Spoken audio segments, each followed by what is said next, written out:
अब समय आ गया है कि बंगाल के मुसलमान बुनियादी शिक्षा के अलावा साइंस और टेक्नोलॉजी के डिग्री में भी आगे बढ़े। ये कहना है पूर्व IPS officer doctor Nazrul Islam का।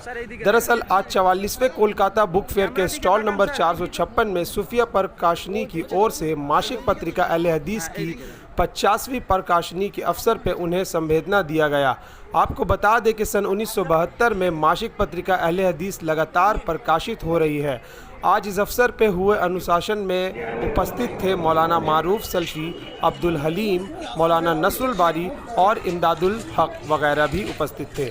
তো আজকে এই অনুষ্ঠানে যার ছেলে আমাকে নিয়ে এসছেন তার সঙ্গে আলাপ হয়েছিল আমার একটা সংকটের মধ্যে দিয়ে।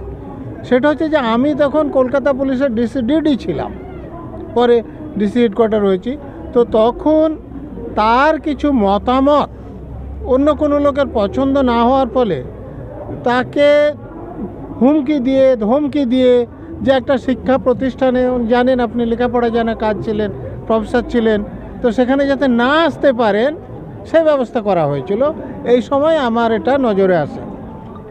তো আমি আগে বলে নিই যে আমি কিছু ফেভার করিনি, আমার যেটা ডিউটি আমি শুধুমাত্র সেটুকুই করেছিলাম এবং তার জন্য আমার কোনো প্রশংসা প্রাপ্য নয়। আমি মনে করি যে তিনি যাতে সেই প্রতিষ্ঠানে যেতে পারেন সে ব্যবস্থাটা আমরা করেছিলাম। আমি এখানে একটি কথা বলবো যে দেখুন আপনি একটা কথা বলছেন, ইমদাদুল সাহেব একটা কথা বলছেন, তার কথাটা আমার পছন্দ নাও হতে পারে, সবসময় পছন্দ হবে তা নয়। যদি না হয় আমার কেন পছন্দ না আমি বলতে পারি, উনি যে ভুল বলছেন সেটাও আমি বলতে পারি, উনি মিথ্যা বলছেন সেটাও আমি প্রমাণ করতে পারি। কিন্তু সেদিকে না গিয়ে গা জোয়ারি করে বলে তোমার গলাটাই আমি কেটে দেবো, তোমার হাতটাই আমি কেটে দেবো যাতে না লিখতে পারো, আমার মনে হয় এরকম হওয়া উচিত নয়। তো আমি আর একটা কথা বলবো, যখন আপনারা আমাকে ডেকেছেন, একটা সময় ছিল যখন মুসলমানরা শিক্ষা বলতে শুধুমাত্র কোরআন আর হাদিস বুঝতেন না, বিজ্ঞান প্রযুক্তিও বুঝতেন। আপনি যদি 11th সেঞ্চুরিতে যান, মুসলমানরা খ্রিস্টানদের থেকে, ইহুদের থেকে, হিন্দুদের থেকে, বৌদ্ধদের থেকে সায়েন্সের টেকনোলজিতে এগিয়েছিল। 13th সেঞ্চুরি পর্যন্ত এটা ছিল, কিন্তু 15th সেঞ্চুরিতে এসে পশ্চিম ইউরোপের খ্রিস্টানরা মুসলমানদের সমান হয়ে গেল। তারপরে 15th সেঞ্চুরির পর থেকে যে ডিপ সি নেভিগেশান বা কম্পাস এগুলো আবিষ্কার, ফলে industrial revolution, scientific revolution, technological revolution ওদেরকে হলো, ওরা এগিয়ে গেল, মুসলমানরা পিছিয়ে গেল।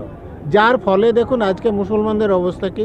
সাদ্দাম, ইউক্রেনে রাশিয়ার যুদ্ধ দেখছেন, সাদ্দাম হোসেন, ইরাকের সৈন্যরা মানে বোমা বেঁধে ট্যাঙ্কের তলে পড়ে যাচ্ছেন, মানে মরে যাচ্ছেন। এরকম যে ঐকাত্মিক আনুগত্য দেশের প্রতি আমেরিকার সৈন্যদের ছিল না, কিন্তু আমেরিকার লোকেরা ইরাকে এসে ইরাকের মাটিতে সাদ্দাম হোসেন অবিচার করে তাকে মেরে দিল। কি করে সম্ভব হলো? যে কারণ তারা সাগরের উপরে বিমানক্ষেত্র তৈরি করে নিতে পারছে, তারা ওখান থেকে মানে আনম্যান্ড বিমান সাদ্দাম হোসেনের প্রাসাদে পাঠিয়ে দিতে হতেন। সাদ্দাম হোসেনের যদি ক্ষমতা থাকতো একটা বিমান বুশের প্রাসাদে পাঠিয়ে দেবেন, তাহলে আক্রমণ করা তো দূরের কথা, আক্রমণের কথা ভাবতেই পারতেন না। সেই জন্যে আজকে দেখবেন যে অনেকগুলো মুসলমান দেশ আছে, 55টা দেশ আছে যেখানে মুসলমানরা মানে সংখ্যাগরিষ্ঠ, কিন্তু একটা দেশ বলুন তো যারা বিমান তৈরি করে। এই যে মুসলমান টেররিস্টদের কথা বলা হয়, রাইফেল ব্যবহার করে, স্বয়ংক্রিয় রাইফেল, একটা মুসলমান দেশ দেখেন তো রাইফেল তৈরি করে।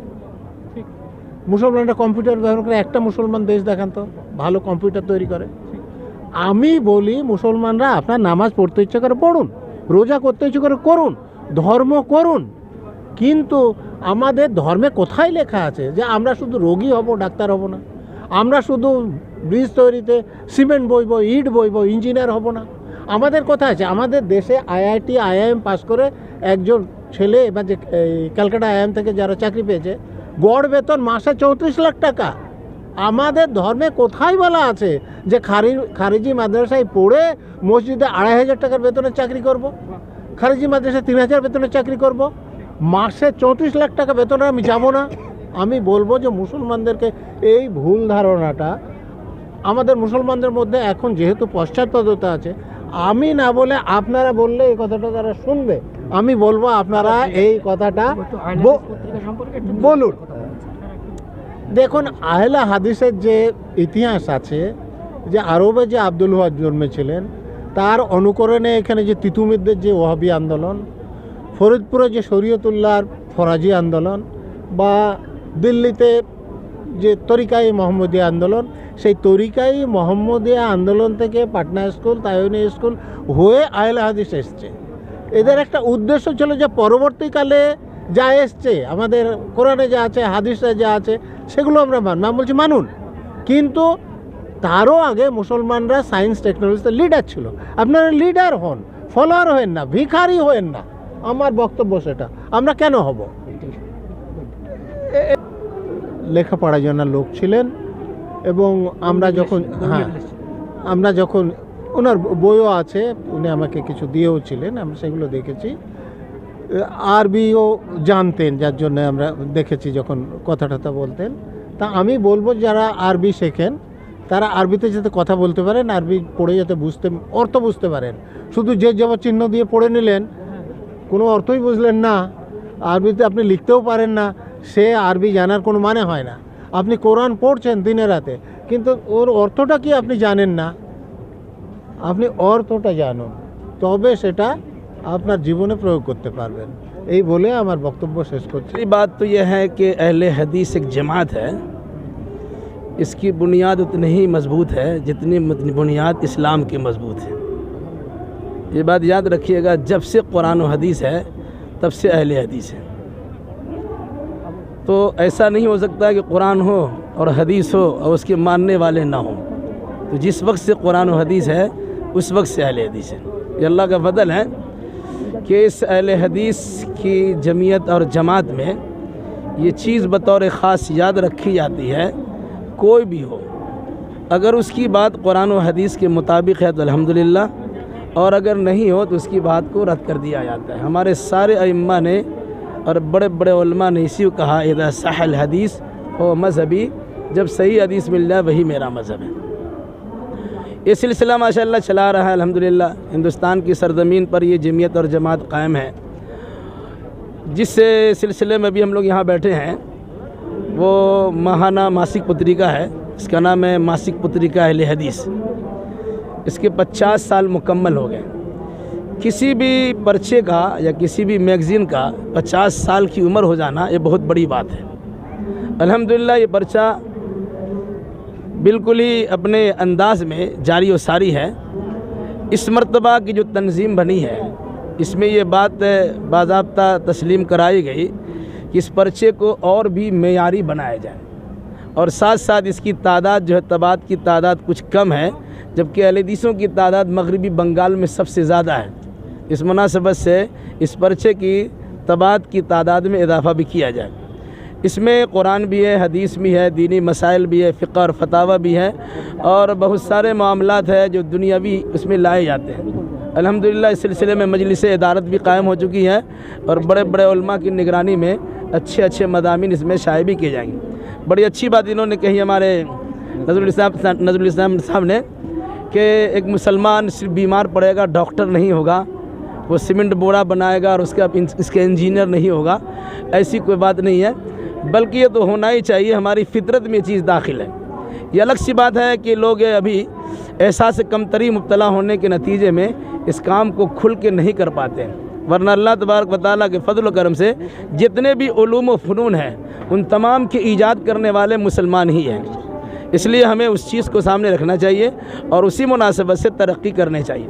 रहा मस्जिद और मदरसा और स्कूल का मामला, जिसको स्कूल कहा जाता है उर्दू और अरबी में, उसी को मदरसा कहा जाता है, तालीम गाह है। ये अलग सी बात है कि गवर्नमेंट की तरफ से या किसी और की तरफ से उस पर निगाहें दो अंदाज की होती है। मदरसों पर निगाह ख़ास तौर से नहीं होती और स्कूल पर निगाह दी जाती है। इस मुनासबत से हमें ये देखना चाहिए कि हमारी जो दीनी तालीमी इदारे हैं उसको भी मजबूत बनाना है, और साथ साथ जो दुनियावी तालीम है उससे भी हमारा रिश्ता नाता जुड़ के रहना चाहिए। अस्सलामु आलैकुम। যে 50 বছর এই জন্যে পূর্তির অনুষ্ঠান আমরা করছি যে নর্মালি একটা পত্রিকার জন্য প্রচণ্ড এটা একটা প্রেস্টিজিয়াস ব্যাপার, আর তার উপরে মুসলিম পত্রিকা। তো আরএনআই দিল্লির থেকে আমাদের এই নাম্বারটা নেয়া, এবং এই দিল্লির থেকে এই আরএনআইয়ের 50 বছর যে পূর্তি তার উপলক্ষে অনুষ্ঠান এবং লেখক দু একজনকে সম্বর্ধনার জন্য আমরা এখানে মূলত অনুষ্ঠানটা করছি। এখানে একটা জিনিস আমার অ্যাড করার আছে, হাফেজ আইনুল বারী এই পত্রিকার ফাউন্ডার ছিলেন, আর উনি এই পত্রিকা চালিয়ে নিয়ে গেছেন মৃত্যুর আগ পর্যন্ত 2020 পর্যন্ত। তারপরে এখন আমরা চালাচ্ছি, কিন্তু ব্যাপারটা হচ্ছে উনি এখানে 1984 সালে রাজীব গান্ধীর জমানায় শাহবানু মামলায় এই আহলে হাদিস পত্রিকার একটা বিরাট গুরুত্ব ছিল, যে গুরুত্বটা আইনুল বারী সাহেব সরকারকে দিতে বাধ্য হয়েছিলেন, যে তালাকের উপরে, যে 3 সেকেন্ডে 3 তালাক দেয়া যায় না, এটা ডকুমেন্টারি এভিডেন্স দিয়ে উনি গভর্নমেন্ট অফ ইন্ডিয়াকে, রাজীব গান্ধী তৎকালীন প্রধানমন্ত্রী ছিলেন, ওনার দপ্তরকে আহলে হাদিসদের তরফ থেকে, কারণ আইনুল বারী সাহেব সেই সময় অল ইন্ডিয়ার ভাইস প্রেসিডেন্ট ছিলেন, এবং তানার এটা বিরাট বড় একটা প্রচেষ্টা, যেটা সরকারকে আমরা সাহায্য করতে পেরেছিলাম, এবং একটা ভ্রান্ত ধারণা যে 3 সেকেন্ডে 3 তালাক ইসলামে যে নেই সেটা প্রমাণ করার জন্য আহলে হাদিসরা সর্বপ্রথম রাজীব গান্ধী সরকারের পাশে দাঁড়ায়।